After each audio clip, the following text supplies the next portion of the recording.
I am crushed about that corny shit, though. Well. I'm hurt. I'm hurt. Nigga. Listen, my opinion, because you know what I'm saying. Like you said it though. Let me put it in a different perspective. Our was a lot of dance orientated music. You get me? We didn't have the, like you said, the first you probably heard when it was talking some street was Toddy T. You feel me?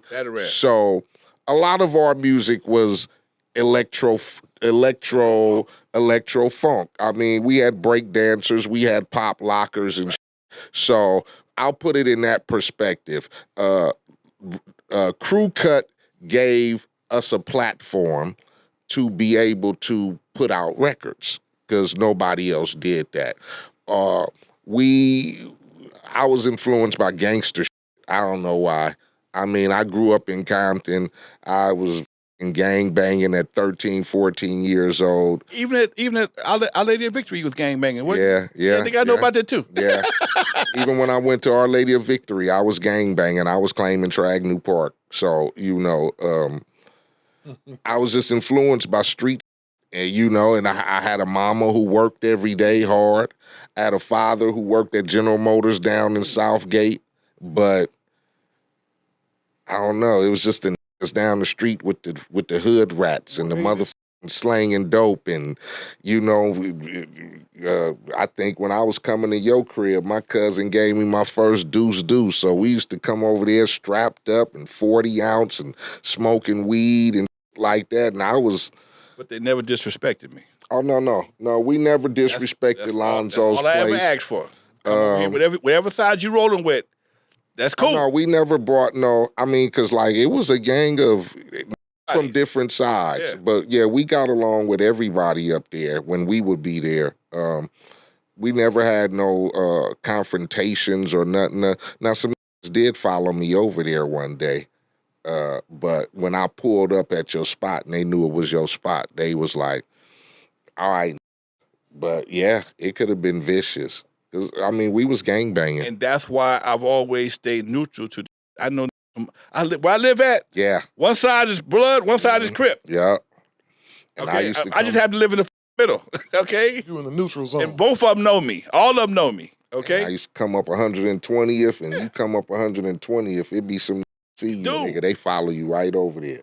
What you doing over here?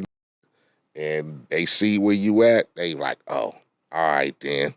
And pull off. Bing. I want to go back to this Jerry Heller shit real quick because he was with you first, right? Yeah. So he never came back and said, you know what, Lonzo, you hooked me up with this or that, and I'm... No, he never did nothing like that, man. In fact, when I never got mad at Jerry. I didn't trip on him because Easy always would find something for me to do from time to time. I was like the liaison for Ruthless Records. Mm-hmm. The Compton liaison, when there was a problem, I'd always, Easy or Jerry would call me up, hey man, we got a problem. Here goes some money, go take care of this for us right quick. Mm-hmm. I ain't mad about that. At that time, I was cool, man. I was just cool not being caught up in the bullshit. I don't do bullshit very well, okay? Like you, like Eiht, I'm a goddamn Gemini. Don't let these smiles and jokes get you up, okay?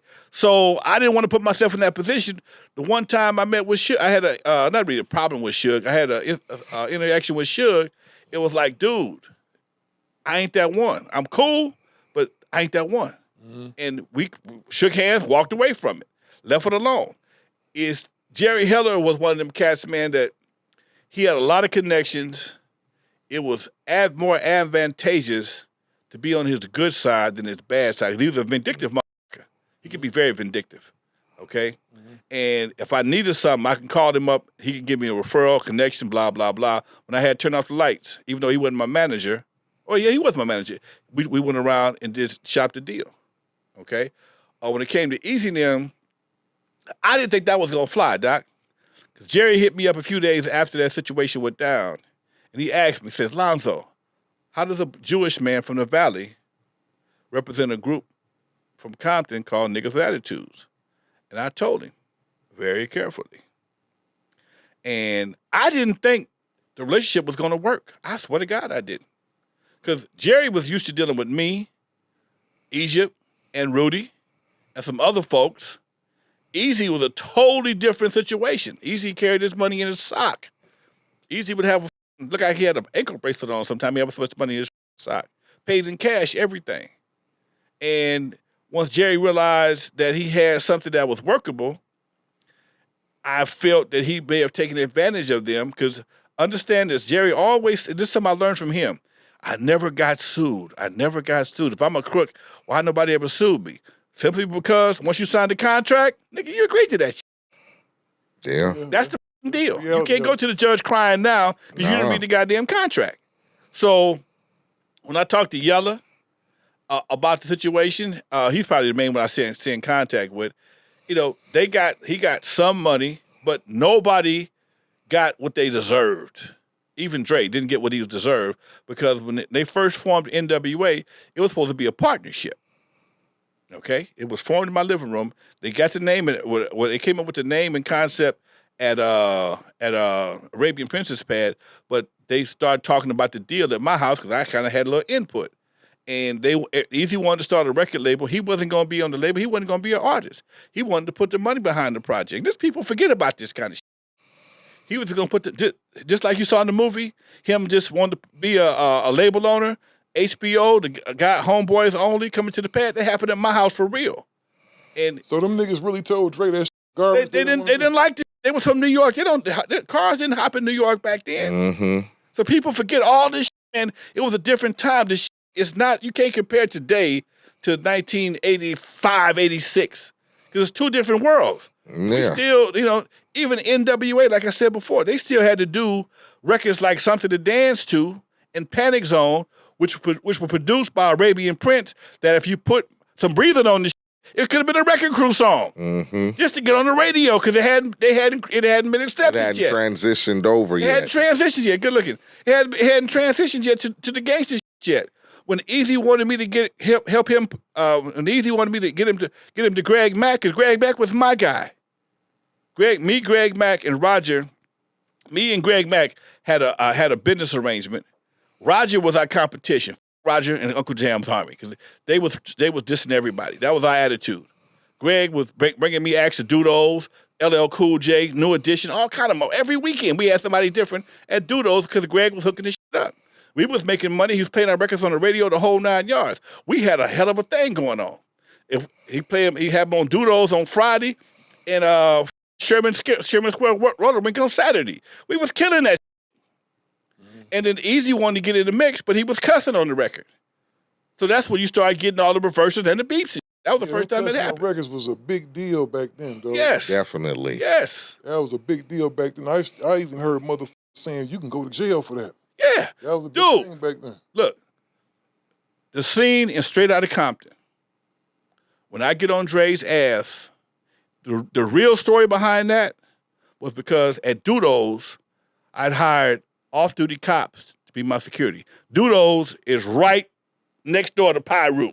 Mm-hmm. Like that parking lot is across the goddamn driveway. Dudos is at the Pyru. The Mecca of all bloods is right there next to Dudos, Skateland. Them was Skateland right next door to that. Yeah. So in order for me to make that happen, I had to have some security. That was the old man's deal. You got to have security. I recommend off-duty cops. But guess what? I got a first cousin. My mama's sister's brother, my mama's sister's son is on the Compton PD. He ran the security for the SWAT meet. Reggie Wright Sr. was one of his boys, the gang detail dude. So I had him, Huey Taylor, all of them doing security for me at Dudos. I'm giving them $125 a night. You had Reggie Wright Sr. up there? Reggie Wright Sr. You know what? Reggie Wright Sr. was an important piece of Compton. Damn right.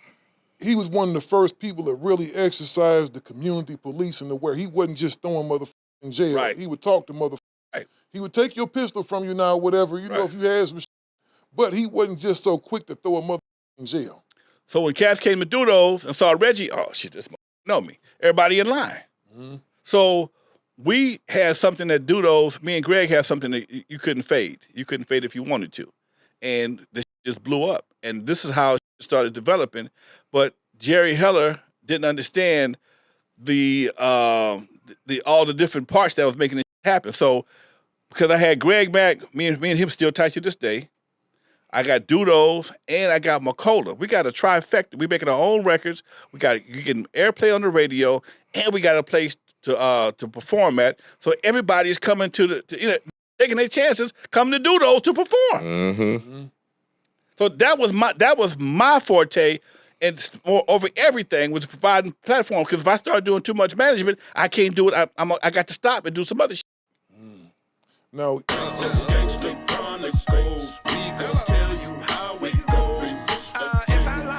Will grow like Pinocchio. We gon' tell you the truth and nothing but the truth. Gangsta chronic pose. This is not your average show.